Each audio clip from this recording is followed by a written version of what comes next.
Évangile de Jésus-Christ selon Saint Jean, au chapitre 11, versets 45 à 57. En ce temps-là, quand Lazare fut sorti du tombeau, beaucoup de Juifs qui étaient venus auprès de Marie et avaient donc vu ce que Jésus avait fait, crurent en lui. Mais quelques-uns allèrent trouver les pharisiens pour leur raconter ce qu'il avait fait. Les grands prêtres et les pharisiens réunirent donc le conseil suprême.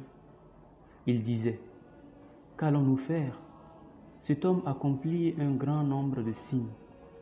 Si nous le laissons faire, tout le monde va croire en lui, et les Romains viendront détruire notre lieu saint et notre nation. » Alors l'un d'entre eux, Caïphe, qui était grand prêtre cette année-là, leur dit: « Vous n'y comprenez rien?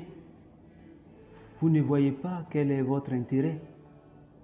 Il vaut mieux qu'un seul homme meure pour le peuple et que l'ensemble de la nation ne périsse pas. » Ce qu'il disait là ne venait pas de lui-même, mais étant grand prêtre cette année-là, il prophétisa que Jésus allait mourir pour la nation.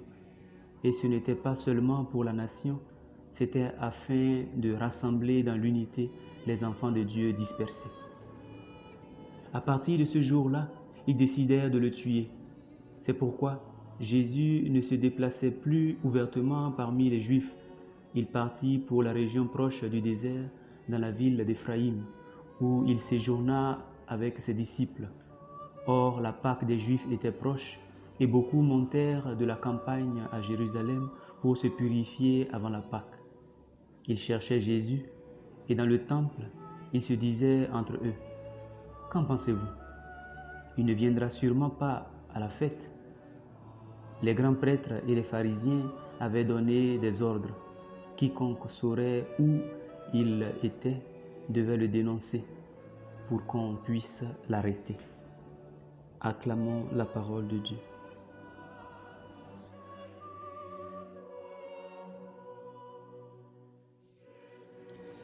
Alors que les victimes de la pandémie du coronavirus se comptent par dizaines de milliers dans le monde, alors qu'on a atteint en ce jour même plus d'1 million de personnes infectées dans le monde, force est de constater que les titres des journaux, des presses internationales se concentrent sur les conséquences économiques de cette pandémie. Par-ci, par-là, on entend dire le secteur automobile en chute libre, le secteur de transport aérien en faillite. On éjecte des milliards et des milliards dans l'économie pour maintenir l'économie dans son train habituel. Voilà, en somme, toute la situation de la pandémie du coronavirus se limite à une question économique.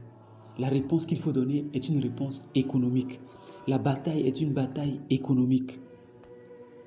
Et toutes ces personnes qui sont mortes, qui pensent à elles?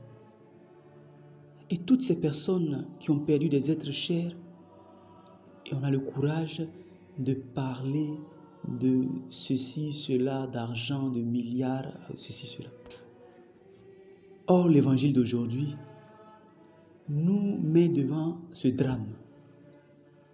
Pendant que Jésus a ressuscité Lazare, beaucoup de personnes croient en lui. Alors, certaines personnes vont dire aux pharisiens: « Voilà, la situation est en train de se gâter parce que les gens sont en train de croire en Jésus. » Et qu'est-ce qu'ils vont tramer dans la tête? Qu'est-ce qu'ils vont manigancer? Quel est leur raisonnement? Une question purement économique. Cet homme accomplit un grand nombre de signes. Si nous nous laissons continuer de cette façon-là, si nous laissons le monde croire en lui, voilà que les Romains viendront détruire nos lieux saints et notre nation. C'est ce qui nous préoccupe. Peu importe qu'il soit le Messie ou non, cet homme-là risque de nous créer des ennuis et il faut faire quelque chose tout de suite. En ce moment, Caïphe prend la parole et il va dire cette fameuse formule. Il vaut mieux qu'un seul homme meure pour le peuple et que l'ensemble de la nation ne périsse pas. Et l'évangéliste Saint Jean va commenter cela en disant que Caïphe ne le dit pas en tant qu'homme, c'est une prophétie, parce que ce qu'il est en train de dire là, c'est le sens même de la mort de Jésus. Jésus est celui-là qui donne sa vie pour la nation, et pas seulement pour la nation, Saint Jean va ajouter. C'était afin de rassembler dans l'unité les enfants de Dieu dispersés. Vraiment, notre Dieu est un Dieu qui écrit droit sur les lignes courbes.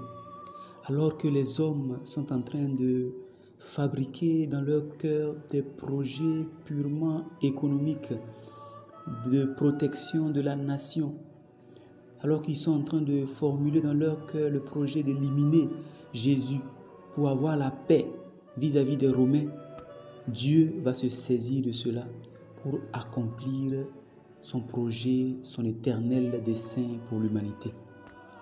Dieu ne se laisse jamais vaincre. Et ceux qui aiment Dieu ne seront jamais vaincus. Car, nous dira Saint Paul, tout concourt au bien de ceux qui aiment Dieu. Si nous aimons Dieu, si nous vivons toujours unis à lui, même quand les hommes penseront nous faire du mal, même quand on formulera des projets de malheur sur ta vie, Dieu saura transformer tout cela pour ton bien et pour sa plus grande gloire. On a tenu conseil, on a décidé de tuer Jésus et on se pose la question, la fête de Pâques est arrivée, est-ce qu'il va se présenter en public? Est-ce qu'il viendra lui aussi à la fête? Parce que désormais, il y a un mandat d'arrêt contre lui. Ainsi, nous sommes plongés dans la semaine sainte qui va s'ouvrir demain avec le dimanche des rameaux. Jésus ira. Il ira à Jérusalem. Tandis que nous voulons l'en empêcher, il ira. La foule va l'accueillir et il va affronter avec dignité jusqu'au bout la mission à lui confiée. Dieu notre Père, Dieu éternel et tout-puissant, pour nous donner la vie nouvelle, tu nous fais renaître par le baptême reçu dans la foi. Accueille nos dons et nos prières, puisque tes serviteurs espèrent en toi et en toi seul. Efface leurs péchés, réponds à leurs désirs. Par Jésus, le Christ notre Seigneur, qui vit et règne avec toi et le Saint-Esprit pour les siècles des siècles. Amen.